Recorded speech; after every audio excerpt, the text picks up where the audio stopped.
Picture this. You're telling someone your age, and they say, "Oh, so you're a millennial?" You pause and think, wait, I remember dialing a rotary phone and waiting forever for the internet to connect. That's not quite me. Or they call you Gen X, but you don't feel that same level of cynicism. If that hits home, you're probably a Zennial, born between 1976 and 1985. You're the quiet bridge between two huge generations, and your mind works in a really unique way because of it. Today, we're diving into why that makes you feel a little out of place, but also gives you some serious superpowers. First, let's get clear on what a Zennial even is. Experts call it a microgeneration, or cusper group. You're at the very end of Gen X, but not fully in the millennial camp. The term popped up around 2014 because people kept saying, "I don't fit either box," and honestly, that's the point. Your life split right down the middle. Analog childhood, digital adulthood. No slow fade, just a sudden flip. Your early years were pure old school. Boredom was normal. You had to sit with it, make up games, ride bikes until the streetlights came on. Phone numbers? You memorized them. If you missed your favorite show, tough luck. No rewind, no streaming.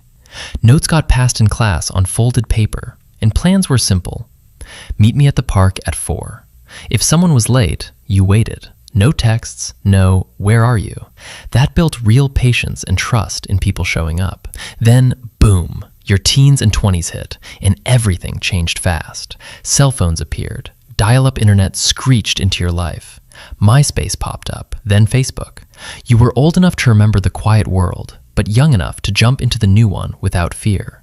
That's huge for your brain. Science backs this up. Your prefrontal cortex, the part that handles change, decisions, and learning new stuff, keeps developing into your mid-20s. During that window, your brain is super flexible. They call it neuroplasticity. So while the tech world exploded around you, your mind adapted like it was no big deal. Gen X folks often look at new gadgets with a side eye. Younger millennials never knew anything else. But you're fluent in both languages. You can go hours without checking your phone during a real conversation, yet you pick up a new app in minutes. That's not luck, that's wiring from those exact years. Privacy feels different for you too. Your embarrassing moments stayed private. That bad haircut in middle school? It faded into memory. No photos forever online. Psychologists say our brains naturally edit old memories over time, keeping the good, softening the bad for emotional health. But now, with everything captured and searchable, that natural process gets messed up. You grew up with real privacy, then stepped into a world where nothing disappears. So you set boundaries online in a way younger people sometimes don't. You value real talks over likes, face-to-face over filters. It can feel lonely sometimes, but it also protects your peace. Then there's the big economic hit, 2008.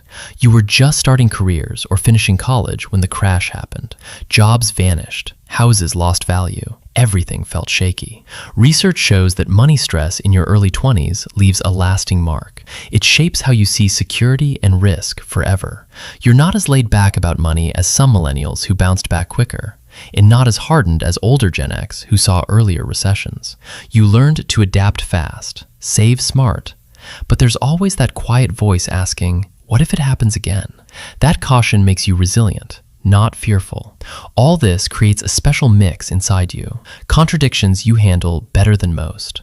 You've got Gen X independence, no helicopter parents, figuring things out solo, handling boredom without a screen.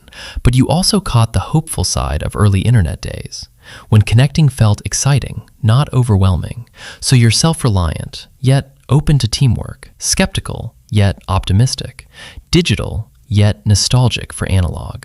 What did you lose? The ability to just be alone with your thoughts for long stretches, the habit of waiting without distraction, being fully present without notifications pulling you away. What did you gain?